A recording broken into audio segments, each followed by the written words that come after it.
This is the fifth video of our series. Topic जो हमारे पास चल रहा है कल्चर, ट्रेडिशन एंड लैंग्वेज, उसकी ये फिफ्थ वीडियो है। अगर आप लोगों ने प्रीवियस वीडियोस नहीं देखी तो प्लेलिस्ट में जाके प्रीवियस वीडियोस को आप लोग चेकआउट कर सकते हो। And guys, if you have any kind of enquiry related to your study visa, आपका टूरिस्ट, मल्टीपल स्पाउस, किसी प्रकार का CDR रिपोर्ट्स हैं, you want to have SOP, so you easily can reach us out at immigrationgaruda@gmail.com। okay, the हमारे पास जो आज का question है वो है the best way to understand other culture is to work for a multinational organisation, to what extent do you agree और disagree. कि अगर आपको कोई दूसरे लैंग्वेज के बारे में, दूसरे कल्चर के बारे में सीखना है तो सबसे अच्छी बात है कि आपको एक इंटरनेशनल ऑर्गेनाइजेशन में काम करना चाहिए, मल्टीनेशनल ऑर्गेनाइजेशन में। फॉर एग्जांपल किसी कंपनी में काम करो, किसी NGO में काम करो, ये आप लोगों के लिए एक अच्छा तरीका है। आप इस बात से एग्री करते हो क्या डिसएग्री करते हो, to what extent do you agree और डिसएग्री, ये यहाँ पर बात चल पड़ी। तो देखते हैं कि क्या हो सकता है। If not MCA then what. अगर आप सोचते हो कि भाई नहीं यार, कुछ लोग बोलेंगे कि MCA में काम नहीं करना चाहिए, अच्छी मतलब एक अच्छा ऑप्शन नहीं है मल्टीलिंगुअलिज्म सीखने का या फिर कल्चर सीखने का दूसरी कंट्रीज का, तो अगर भाई MCA नहीं है तो व्हाट, अगर मल्टी नेशनल कॉरपोरेशंस नहीं है देन व्हाट, फिर क्या। ओके, ये MCA मेरे ख्याल से मैंने गलत लिख रखा है, मल्टी नेशनल कॉरपोरेशन हम यहाँ पे लिख सकते थे। तो व्हाट, दूसरा क्या तरीका हो सकता है। देखो, दो बातें होती हैं जब हम लोग बोलते हैं भाई अगर तुम इस बात से एग्री करते हो तो ठीक है, अगर तुम डिसएग्री करते हो तो तुम्हारे पास दूसरा तरीका कौन सा है। मैं अगर ये बोल दूं कि भाई कपड़े ना सर्फ से अच्छे धोए जाते हैं, दूसरे बोलते हैं ना यार सर्फ से धोए नहीं जाते अच्छे, तो मेरा क्वेश्चन तो ये होगा ना, सर्फ से नहीं धोए जाते तो किस चीज़ से धोए जाते हैं, वो बोलेगा ईजी से धोए जाते हैं। ये होगी ना, ये एक अच्छा आर्ग्यूमेंट हुआ। तो आप जब डिसएग्री या किसी बात पर एग्री डिसएग्री करते हो तो आप उसका एक काउंटर आर्ग्यूमेंट भी दे सकते हो, ये भी आपके कंटेंट में गिना जाएगा, टास्क अचीवमेंट में गिना जाएगा। ऐसा नहीं है कि कोई अलग बात है, वो आपके टास्क अचीवमेंट का ही हिस्सा बनता है। देखो, हम सबसे पहले चलते हैं कि भाई ऐसा करना चाहिए कि नहीं करना चाहिए। Path to cross cultural understanding, सबसे पहली बात होती है कि भाई जब हम लोग ऐसा करने की कोशिश करते, देखो the allure of other cultures क्या है, beckons many on the quest for understanding. हमारे पास एक अंदर हमारी भूख होती है कि हम क्या कर सकें, कि हम चीज़ों को सीख सकें। This is a quest for understanding and working for a multinational organisation क्या प्रेजेंट करती है, उसमें अट्रैक्टिव पाथ होते हैं, truly a golden key that unlocks the intricate world of a cultural comprehension. क्या ऐसा होता है कि नहीं होता, क्या वहाँ पे हमको सीखने को मिलता है कि नहीं मिलता। चलो इस जर्नी को हम लोग चलते हैं, देखते हैं, एक्सप्लोर करते हैं, स्ट्रेंथन करते हैं शॉर्टकमिंग इस अप्रोच के दौरान। और अल्टीमेटली एक क्वेश्चन उठता है कि is it the sole avenue, क्या यही एक रास्ता है और merely one stepping stone on our cross culture, या फिर एक यहाँ पे एक रास्ते की एक पीढ़ी है, यहाँ पर एक सीढ़ी है, बाकी बहुत सारे रास्ते भी हो सकते हैं। Again I am saying guys, again I am saying it again and again, this is not a introduction. Okay, ये हमने हमारी तरफ से चीजें लिखी हैं ताकि बस आपको एक भूमिका सी मिल जाए, है ना, आपको एक बैकग्राउंड मिल जाए कि हम करने क्या वाले हैं। It's not a introduction for you. Task 2 की इंट्रोडक्शन इसमें से हेल्प हो सकती है। हम लोग यहाँ पर आपको ये नहीं कह रहे कि बॉडी पैराग्राफ 1 कैसा होना चाहिए, 2, हम आपको सिर्फ आइडियाज दे रहे हैं ताकि आप लोग कोई भी प्रकार के क्वेश्चन को इजिली अंडरस्टैंड करके लिख पाओ। This is what we are trying to do. I don't know कि आप लोगों में से लाइक 1 और 2 देयर वाज अ, हमारे पास इंक्वायरीज थी कि भाई इसको हम BP1 BP1 या BP2 आप समझा रहे हो, उसमें तो बहुत सारे पॉइंट हैं, तो इनमें से हम क्या लिखें।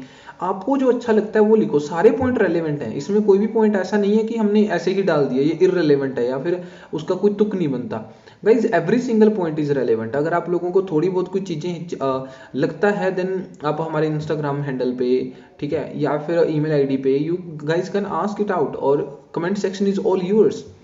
ओके, चलो सबसे पहले हम चलते हैं ग्लोबल एरेना में क्या बात होती है उसके संदर्भ में बात करेंगे। सबसे पहले देखो भाई, why we should do work in multinational companies to understand the culture. इसको बोलते हैं immersion in diversity, being surrounded. देखो बहुत सारे क्लीग्स आपके पास होंगे, बहुत सारे क्लीग होंगे from various background, exposes different perspective, सबकी सोच अलग है, कम्युनिकेशन स्टाइल अलग है, वर्क प्रैक्टिसेस अलग हैं। तो ऐसे कोलैबोरेटिव इन्वायरमेंट जब हम सोचते हैं, काम करते हैं, तो अपने को अलग अलग आइडियाज मिलते हैं। इससे हम उनके कल्चर को अच्छे से जान पाते हैं कि उनकी थिंकिंग क्या है, वो सोचते क्या है। जैसे कि collaborating with Japanese team, learning the nuance of Boeing etiquette and concession building decision making. हम कंसेस के बारे में सोचते हैं, उनमें मतलब वो ऐसे झुक के हम मिलते हैं ना, उसके बारे में हम लोगों ने सीखा। डिसीजन मेकिंग के बारे में सीखा। जापानीज से आप लोगों को टाइम टेबल कैसे फॉलो करा जाए वो बड़ा अच्छा सीखने को मिलता है। जापानीज जो लोग होते हैं ना, वो टाइम के बड़े पाबंद होते हैं। वो मतलब अपना हर एक काम टाइम के अनुसार करने की कोशिश करते हैं। तो देखो, हर एक कल्चर से हर एक चीज को सीखने को मिलती है। कितनी अच्छी बात है ये। This is a very important thing. Okay, and next is stepping into the global arena. वही सेम टू सेम चीज है। उसका अगला पॉइंट अपने पास क्या है, ब्रेकिंग डाउन स्टीरियोटाइप्स। इससे स्टीरियोटाइप खत्म होते हैं। देखो, स्टीरियोटाइप समझो। सबसे पहले क्या था, स्टीरियोटाइप होते हैं किसी भी एक चीज, एक व्यक्ति के प्रति हम पहले ही कोई भावना बना लें, उसको स्टीरियोटाइप बोलते हैं। ठीक है, इन स्टीरियोटाइप को हम ब्रेक डाउन करते हैं। कैसे? जब आप बंदे के साथ सच्ची में मिलोगे, उसके साथ काम करोगे, बातचीत करोगे, तो आपको पता चलेगा कि नहीं भाई, इस ऐसे लोगों के लिए जो कुछ बोला जाता है वो गलत है ना, या फिर सही क्या है। जैसे daily interaction challenge preconceived notions, fostering empathy and appreciation for cultural differences. Picture working with the French team, realising their passionate communication stems from the cultural enthusiasm not rudeness. कि अगर आप फ्रेंच लोगों के साथ काम करते हो तो वहां पे आपको कम्युनिकेशन स्टाइल्स के बारे में पता चलेगा। तो इससे स्टीरियोटाइप ब्रेक डाउन होता है। फॉर एग्जाम्पल, जैसे कि अगर हम लोग किसी भी वेस्टर्न लोगों के साथ अगर हम लोग काम करें, तो अक्सर ऐसा माना जाता है कि वेस्टर्न लोग थोड़े से क्या होते हैं, वो पोलाइट होते हैं। ऐसा हमारे पास है। कई लोग ऐसा भी सोचते हैं कि जो वेस्टर्न के लोग होते हैं उनमें डिस्क्रिमिनेशन कुछ ज़्यादा ही भरा पड़ा है। ये एक स्टीरियोटाइप हो सकता है। तो वो स्टीरियोटाइप ब्रेक डाउन तभी होगा जब हम उनके साथ काम करके देखेंगे। उनके भी कुछ स्टीरियोटाइप है हम लोगों को लेके, तो वो स्टीरियोटाइप तभी ब्रेक डाउन हो सकते हैं जब वो लोग भी हमारे साथ काम करें। तो हम बोल सकते हैं कि working together is a good way to understand each other's culture and it also break down the stereotype, because we will work together, we will understand each other, sharing our thoughts, our communication styles, our cultural values, etiquettes, ethical values. So sharing, mutual sharing make us a very lean person, and in the way, lean in what way I'm saying, कि हमको ना खोल देता है। We become predictable, and when once we become predictable, तो हम लोगों को क्या होता है, फिर एक दूसरे के साथ चीजें बड़ी आसानी से अंडरस्टैंड होने लगती हैं, समझ में आने लगती हैं। इससे स्टीरियोटाइप ब्रेक डाउन हो जाते हैं, डिस्क्रिमिनेशन की भावना खत्म हो जाती है। Okay, next point is global mindset expansion. इससे अपना जो माइंडसेट है वो ग्लोबल लेवल का हो जाता है। ग्लोबल लेवल का हो जाता है। कैसे लेवल का हो जाता है? जो अपने को लगता है, अपने को पता चलता है कि भी जिस कंपनी में मैं काम कर रहा हूं, वो कंपनी अलग अलग नीड्स को अलग अलग तरीके से फुलफिल कर रही है। देन इससे क्या होगा, मेरे माइंडसेट का ग्रोथ होगा, मेरे सोचने का नजरिया बदलेगा, मैं अलग अलग पर्सपेक्टिव से सोच पाऊंगा। जैसे operating in a diverse market क्या है, जो नेसेसिटेट करती है अंडरस्टैंडिंग द लोकल कस्टम हम सीखते हैं, बिजनेस एटिकेट्स हम सीखते हैं, कंज्यूमर की क्या प्रेफरेंस है हम वो सीखते हैं। Think of negotiating a deal in China. अब सोचो कि आप किसी चाइनीज के साथ डील कर रहे हो, अगर आप उसके कल्चर का नहीं पता होगा तो आप डील कैसे करोगे उसके साथ। Learning the importance of relation and indirect communication.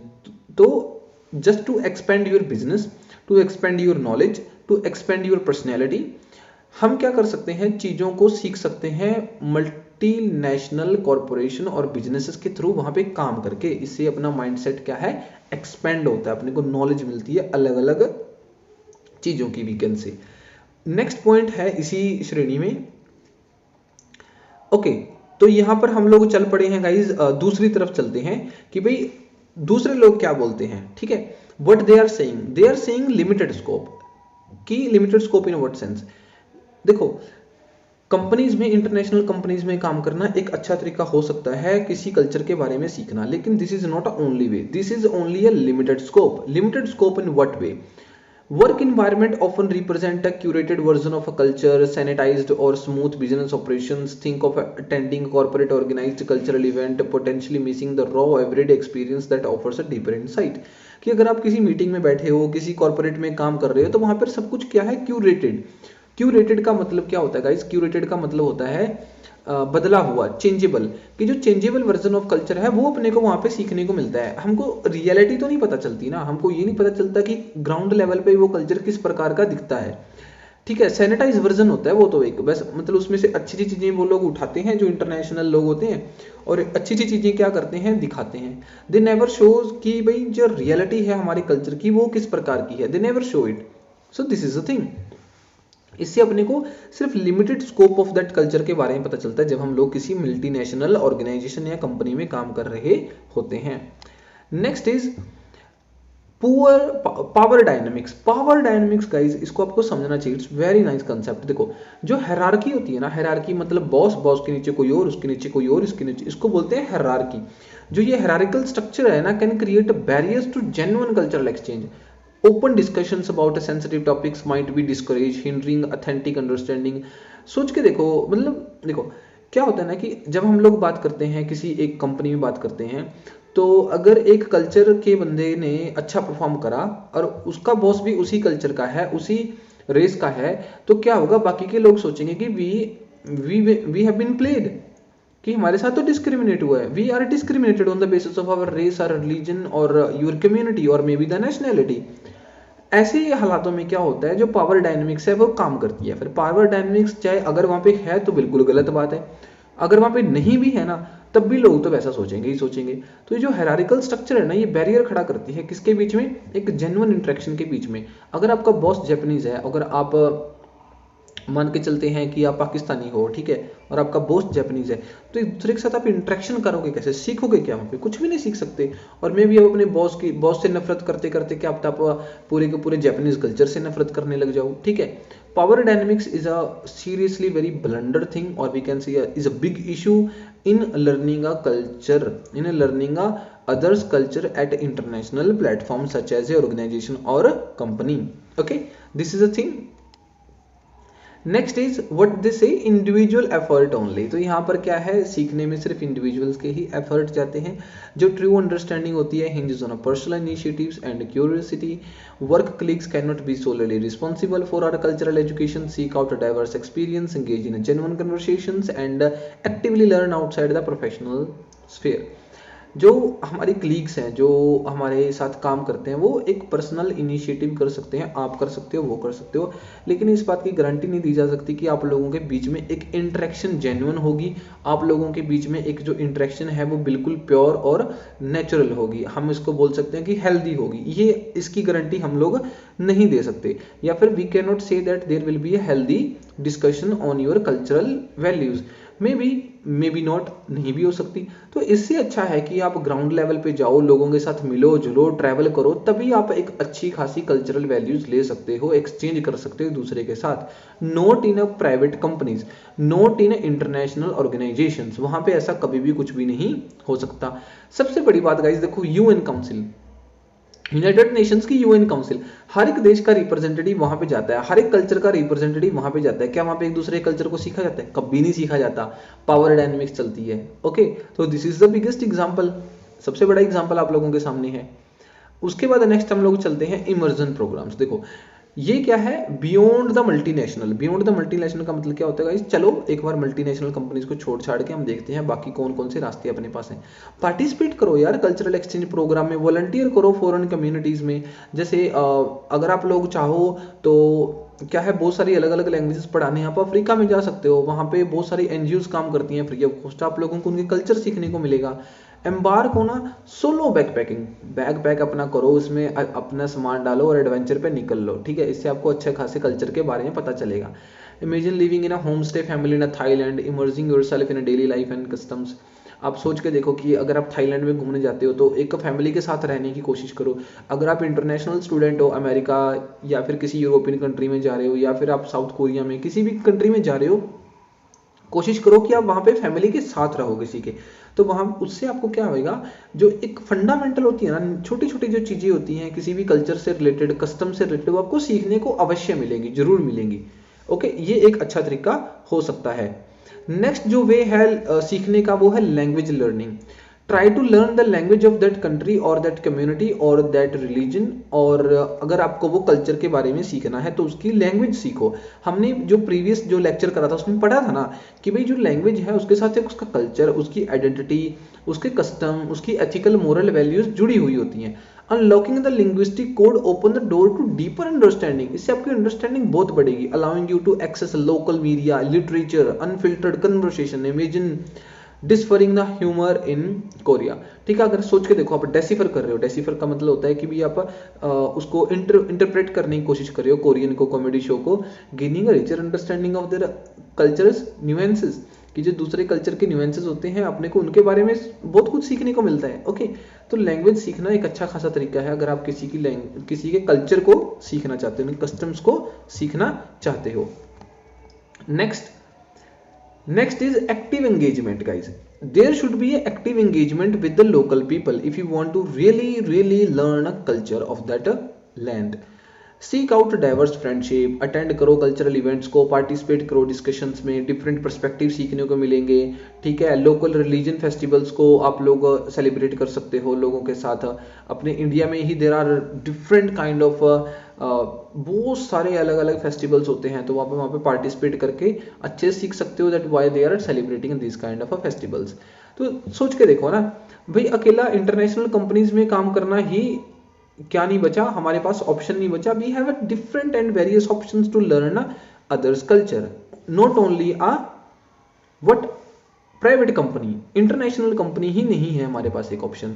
तो हमने जब एग्री करा तो हमने इंटरनेशनल कंपनी के पॉजिटिव भी देखे कि वहां पे क्यों सीखना चाहिए, हमने उसके अगेंस्ट में भी बात करी, हमने ये भी बात करी कि अगर हम लोग अगेंस्ट में जा रहे हैं कि भाई जो मल्टीनेशनल ऑर्गेनाइजेशंस हैं वो ही एक अच्छा प्लेटफॉर्म नहीं है सीखने का दूसरों के कल्चर के बारे में, तो कोई और तरीका भी हो सकता है। हमने वो तरीकों के बारे में भी बात करी है, हमने उन तरीकों को हाईलाइट करने की भी कोशिश करी है। तो यहाँ पर कंक्लूजन क्या निकलता है? कंक्लूजन ये निकलता है कि जो मल्टीनेशनल ऑर्गेनाइजेशंस होती हैं वो एक स्टेपिंग स्टोन हो सकती हैं अंडरस्टैंड करने के लिए दूसरों के कल्चर के बारे में, लेकिन ये एक अकेली डेस्टिनेशन नहीं है। जो ट्रू कॉम्प्रीहेंशन है डिमांड करता है इंडिविजुअल का initiative, diverse experience, lifelong commitment to learning and engaging. Let us view the world as a vast tapestry. हमको टेपेस्ट्री की तरह देखना चाहिए, हमको वो एक अच्छे रंग बिरंगे कपड़े के रूप में उसको देखो। ठीक है, काउंटलेस थ्रेड्स हैं, कल्चरल रिचनेस है, dedicated hour to exploring the intricate patterns with the one open heart and curious mind. खुले दिल से, दिमाग को खोल के दूसरों के कल्चर के बारे में अपने को सीखने की कोशिश हमेशा करनी चाहिए।